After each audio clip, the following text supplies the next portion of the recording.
જય સ્વામિનારાયણ. કેમ છો બધા? મજામાં છો? જય સ્વામિનારાયણ. કેમ છો બધા? મજામાં છો? વેલકમ ટુ જ્યોતિફાઈક એડવેન્ચર. આજે મેં આ પિંક સાડી પહેરી, મસ્ત છે, બધાને બહુ ગમી. આજે મારે એક વાત કહેવી છે કે આપણું મનોબળ એટલું મોડું છે કે કોઈ આપણું મનોબળ તોડવા આવે ને આપણે તોડી દઈએ. આપણું મનોબળ એટલું મજબૂત હોવું જોઈએ કે ગમે એટલા વિઘ્નો આવે જીવનમાં પણ મક્કમતાથી ઊભું રહેવું જોઈએ. એટલા માટે હું વાત કરું છું કે મારી એક ફ્રેન્ડ છે, એ બહુ જ અપસેટ છે હમણાં. મને નથી ખબર, મેં પૂછવાની કોશિશ કરી પણ મને છે ને હજી કારણ નથી મળ્યું કે એને શું એને તકલીફ છે. જો ખરેખર ગમે એ હોય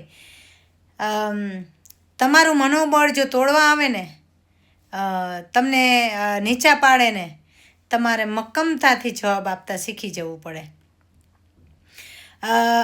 જે લોકો તમને તમારા માઇન્ડમાં, તમારા મગજમાં મોડા વિચાર મૂકે ને, તો ત્યાંથી ખસી જવું જોઈએ. આપણે છે ને આપણા જીવનમાં આપણે છે ને બધાને ફ્રેન્ડ બનાવીએ છીએ કે ચાલો કંઈ નહીં, પણ અમુક તમારા જીવનમાં એવા લોકો આવી જાય ને કે તમે આમ શું કહેવાય, સાવ માયકાંગલા થઈ જાય. કેમ કે એ લોકોના મોરા વિચાર આપણામાં આવે છે. એટલે છે ને સંગ એવો રંગ. આપણે છે ને કહે છે કે તમે સારાનો સંગ કરો ને તો સારા બનીએ, આપણે ખરાબનો સંગ કરીએ તો ખરાબ બનીએ. એટલે કે એવા મનોબળ, એવા આમ મજબૂત મનોબળવાળા હોય ને, મજબૂત મન મક્કમતાવાળા, એમની સાથે બેઠ ઉઠ કરવાનું. મોડા વિચારો સાથે, જે મોરા લોકો વિચાર કરતા હોય ને, એને મોરી વાતો કરતા હોય, એમની પાસે તમારે બેસવાનું નહીં. તમે એમની વાતો તમે સાંભળો ને તો તમે પણ છે ને બીમાર પડી જાઓ. કે છે ને સ્ટ્રોંગ વિચારોવાળા તમારી સાથે હોય ને, સ્ટ્રોંગ વિચારો હોય ને, જેના પાસે સારી વાતો કરતા હોય, સ્ટ્રોંગ વિચાર, સારી વાતો, સ્ટ્રોંગ વિચાર, એટલે કે એકદમ બળવાળી વાતો કરતા હોય ને. ધારો કે શું કહેવાય, એકદમ આમ નથી થતું, ના થાય આપણાથી, ના કરાય, આમ એ લોકો સાથે નહીં બેસવાનું.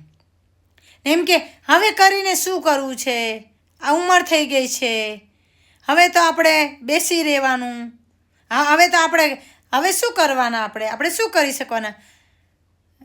80 વર્ષે ઓલિમ્પિકમાં ગોલ્ડ મેડલ લઈને આવ્યા છે, તો આપણે હજી તો કંઈ નથી, આપણે તો હજી છપછપિયા કરીએ છીએ.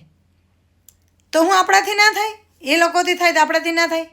એટલે છે મોરા વિચારોવાળા હોય ને, એમની પાસે નહીં બેસવાનો પડે ને. હંમેશા એકદમ આમ તમે એક વખત મોરા પડી જાઓ ને, આમ કે આજે નથી કરવું ને, જો ને આવું થાય છે, થતું જ નથી, આપણે પ્રયત્ન કરીએ છીએ, થતું નથી કામ આપણું.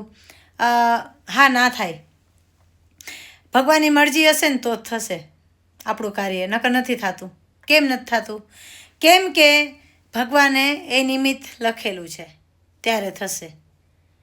આપણે એટલું પ્રયત્ન કરીએ, હું જ છું, બરાબર. ક્યારેક છે ને, હું મારો એક્ઝામ્પલ આપીશ તમને. હું તમને મારો એક્ઝામ્પલ આપું કે એટલી બધી મહેનત કરવા છતાં રિઝલ્ટ ના મળે ને, ત્યારે આપણે છે ને આપણે પડી ભાંગીએ છીએ.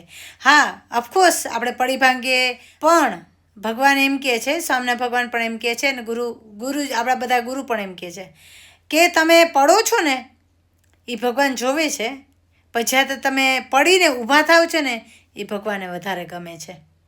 કેમ કે ભગવાન છે ને, ભગવાને એ વસ્તુ ગમે છે કે આપણે છે ને હિંમત રાખી ને આપણે ઊભા થઈએ છીએ ને, એ ભગવાને ગમે છે. ને ભગવાને એ જ કરાવવું છે આપણી પાસે. ભગવાને આપણને એકદમ મજબૂત બનાવવા છે, એટલે આવી પરિસ્થિતિ આપણને આપે છે. જો ભગવાને મજબૂત ના બનાવવા હોય ને, તો આપણે ક્યારેય મજબૂત બનવાના પણ નથી. આવી પરિસ્થિતિ, એટલે કે આવી પરિસ્થિતિ આપણને ભગવાન ના આપે ને, તો આપણે મજબૂત ક્યારેય નથી બની શકવાના. આપણે ક્યારેય છે ને, એટલે ભગવાન આપણે જે પરિસ્થિતિ આપે છે ને, એ સારા માટે આપતા હોય છે, કે નહીં કે ખરાબ માટે આપતા હોય. એટલે છે ને આપણું મનોબળ છે ને કોઈના હાથમાં નહીં આપવાનું. આપણે શું કરવું છે, આપણે શું કરવાનું છે આગળ, આપણે કયું પગલું લેશું તો આપણે આમાં સક્સેસ મળશે નથી. આપણે ખાલી કર્મ કરવાના છે, મહેનત કરવાની છે, પુરુષાર્થ કરવાનો છે જીવનમાં છે ને. ભગવાનના ગ્રંથો વાંચો, ભગવાન સ્વામિનારાયણ છે, ભગવાન સ્વામિનારાયણ જીવન ચરિત્ર વાંચો. આપણા જીવનમાં એટલું આપણે જ્યારે એવા મોડા વિચારો કરીએ ને ત્યારે છે ને આપણે 2-3 દિવસ સુધી છે ને કંઈ કામ જ નહીં કરી શકીએ. એટલે સારા પુસ્તકો વાંચવાના, બળિયા પુસ્તકો વાંચવાના સારા. અને હું શું કરું ખબર, પુસ્તકો તો વાંચું, બાપાના પ્રસંગ પણ વાંચું ને એમાંથી મને બળ મળે. પણ મને વિશેષ કેમાંથી બળ મળે, જે ગરીબ લોકો હોય ને હું એને જોઉં ને એટલે મને બળ મળે છે. આ હકીકત છે. જો તમને આવું બધું થતું હોય ને, તમારા જીવનમાં તમે ડિસઅપોઇન્ટેડ થઈ ગયા હોય ને, તમારું મન એકદમ મોડું પડી ગયું હોય, કંઈક કરવાનું મન નથી થતું, ત્યારે છે ને એક કામ કરજો. છે ને નાના જે લોકો હોય ને, એકદમ નાના લોકો, સાવ ગરીબ, જે ગરીબ હોય ને, જે દુઃખી હોય ને વધારે, એમને જોવાના. આપણે એમને જોશું ને તો આપણી અંદર છે ને ઓટોમેટિક એ છે ને બળ ને શક્તિ આવશે.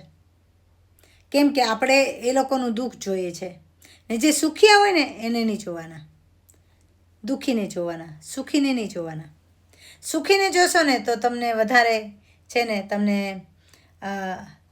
સુખીને એટલે સુખી માણસોને તમે જોશો ને તો તમે દુઃખી થશો, પણ દુઃખી માણસોને તમે જોશો ને તમે સુખી થશો. કેમ કે આપણે એમના કરતાં વધારે સુખી છે. ને જે સુખી લોકોને જોશો ને તો આપણે શું થાય કે ઓ આપણે એટલા બધા સુખી છીએ ને.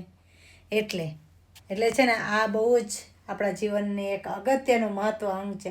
આ છે ને બહુ જ આ જે પરિસ્થિતિમાં આપણે રહેવું ને ડિફિકલ્ટ છે, પણ આપણું મનોબળ ક્યારેય છે ને નબળું નહીં પડવા દેવા. કે તોડવા આવે ને ત્યારે તમે એમને જવાબ દેતા શીખી જાઓ, એટલે તમારું મનોબળ છે ને સ્ટ્રોંગ રહેશે, તાકાત રહેશે. આજનો સંદેશ આ જ હતો.